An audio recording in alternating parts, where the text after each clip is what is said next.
횡재세 논의가 다시 좀 불이 붙고 있는 상황입니다. 횡재세라는 게 뭐 쉽게 말씀을 드리면 은행들이 초과 이익을 거둔 것을 일정 부분 환수해서 이것을 이제 사회에 좀 다시 한번 기여하게끔 쓰겠다라는 게 그런 식으로 쓰이는 세금으로 보시면 될 것 같은데요.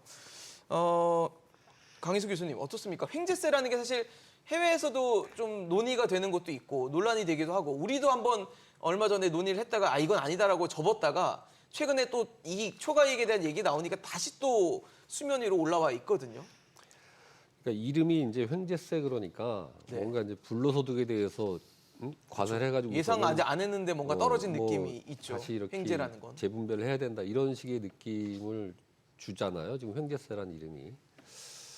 근데 이제 이 횡재세라고 하는 거가 지금 뭐 외국 이탈리아인가 거기서도 이제 뭐 도입했다가 최종적으로는 뭐 좀 무지하게 완화된 형태로 바뀌었거든요. 예, 예. 그리고 이제 유럽 중앙은행 같은 경우에도 횡재세 도입의 어떤 문제점을 이제 많이 지적을 했어요. 그러니까는 뭐 기본적으로 뭐 시장 경제의 근간을 좀 침해할 수 있는 여지가 좀 있다. 그리고 이제 아까 말씀하셨지만은 뭐 지주사 같은 경우에 주주들이 있고 그렇죠. 이 주주들 입장에서 보면은 뭔가 이제 장사를 잘해서 돈을 벌어서 배당이 됐건 뭐가 됐건 주주 환원이 본인들한테 되는, 이제 네. 환원이 되는 부분이 있는데 그거를 이제 어떻게 보면은 이 우리가 이제 수익이 많아지면은 누진적으로 이제 법인세 같은 거를 더 많이 내게끔 돼 있긴 하거든요. 아, 네네. 근데 그런 제도가 있음에도 불구하고 추가적으로 이제 뭐 초과 이윤이라고 하는 것도 이제 정의하기 나름인데 네네. 예상하지 못했던 어떤 추가적인 어떤 이익이 났을 변수들로, 경우에 네. 그 부분을 이제 뭐 서민금융이나 네. 이런 쪽으로 좀 쓰게끔. 출연을 늘려서 하게 되는 거가 바람직하다. 뭐 이런 논의죠. 그래서 횡재세 도입에 대해서 좀 조심스럽게 접근을 할 필요는 있을 것 같아요. 그러니까는 상생금융이나 이런 거를 확대하는 거에 대해서는 사실 뭐 대다수의 국민이나 은행들도 속으로 어쩔지 모르겠지만 겉으로는 뭐 우리 못하겠다 이렇게는 안 하거든요. 못하죠. 근데 네. 이제 이름 자체를 이제 횡재세 해가지고선 마치 이제 뭔가 반 네. 시장적인 어떤 세제 도입처럼 비춰지는 거는 조심스럽게 좀 접근을 할 필요가 있고 네. 시장 어떤 그 질서를 교란하는 게 아닌 선에서 이게 좀 잘 작동이 되게끔 운영을 하는 게 중요한 것 같아요. 그래서 공공재적인 성격이 있는 부분 분명히 맞고요. 어느 정도는.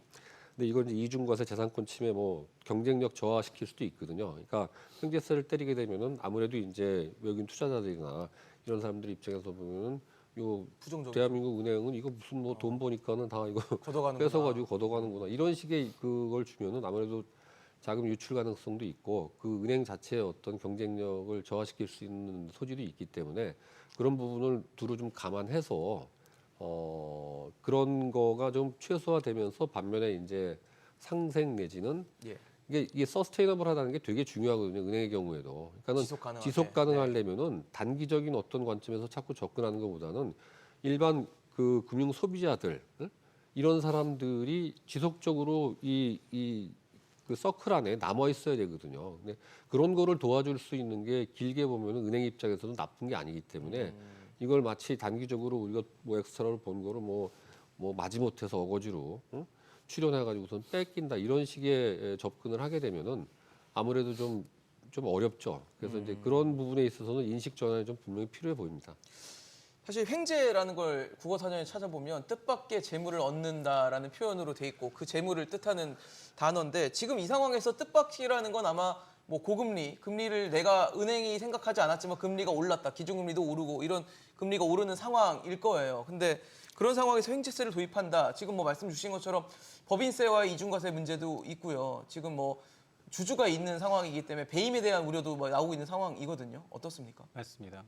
그러니까 이제 고유가 그리고 이제 고금리로 인해서 전 세계적으로 이제 정유 업종 그리고 이렇게 은행 업종에 대해서 이제 좀 타격이 되고 있어요. 예, 예. 근데 전 세계적으로 전부 다 지금 그 세계인들이 고물가에 시달리다 보니 그렇죠. 굉장히 심정적으로 보면 뭐 유럽에 이제 횡재세를 도입한 일부 국가가 충분히 이해는 갑니다. 네. 저도 보면 은행 행태를 보면 이게 도입해도 뭐 반대할 리가 별로 없어요.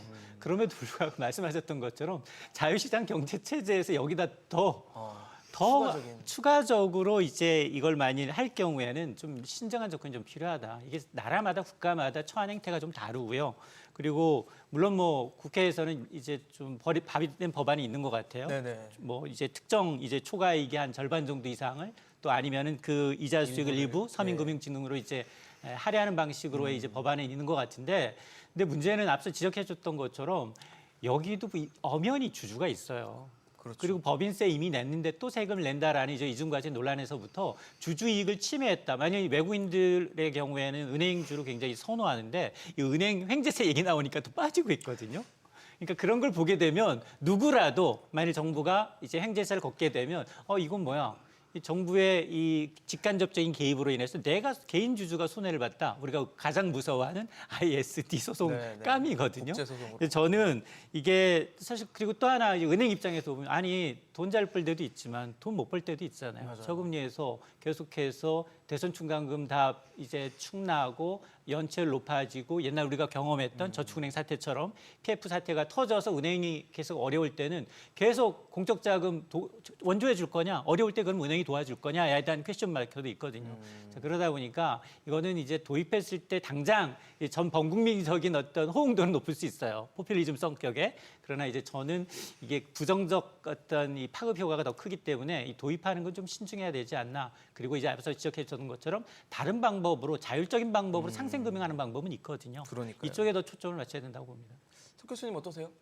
예, 저는 항상 횡재세 도입은 반대하는 입장이었습니다. 네, 네, 네. 줄곧. 얼마 전만 해도 고유가 때문에 정유사가 막대한 이윤을 얻으니까 정유업계에다 횡재세를 부과해야 된다는 논의가 한창 있었었는데요. 예. 이 횡재세를 부과하는 것은 당장은 뭐 이 은행업에서 지금 이익이 막대하게 늘어났으니까 거기에 세금을 부과해서 그걸 갖다가 딴 데다가 쓴다라면 좋아 보이죠. 그렇지만 이게 장기적으로 봤을 때 한국 경제에도 오히려 부정적인 영향을 미칠 가능성이 저는 크다고 보고 있습니다. 왜냐하면 정부 정책의 신뢰성 문제가 있거든요. 정부 입장에서는 이번에만 횡재세를 일회성으로 걷어들여서 우리가 서민들을 도와주고 지원해 주는데 쓰고 다시는 안 그러겠다. 이렇게 얘기를 할 수 있지만요. 다른 산업에 있는 기업들이 보기에도 이 믿기가 어렵죠, 사실. 언젠가 우리 산업이 타겟이 또 될수 있다. 호경기가 돼가지고 이윤이 늘어나면 다시 또 정치권에서 타겟으로 지목을 해가지고 횡재세를 걷어갈 수도 있기 때문에 그러면 모든 기업들이 봤을 때 우리가 도대체 왜 이윤을 극대화하기 위해서 혁신을 해야 되고 비용 절감을 해야 되고 신기술을 개발해야 되냐 이런 생각이 들지 않겠습니까? 그럼 기업들이 혁신과 비용 절감의 노력이 모든 산업에서 줄어들면서 장기적으로 봤을 때 한국 경제의 성장에도 악영향을 미칠 수가 있다. 일회성으로는 좋을지 몰라도 이런 생각이 듭니다.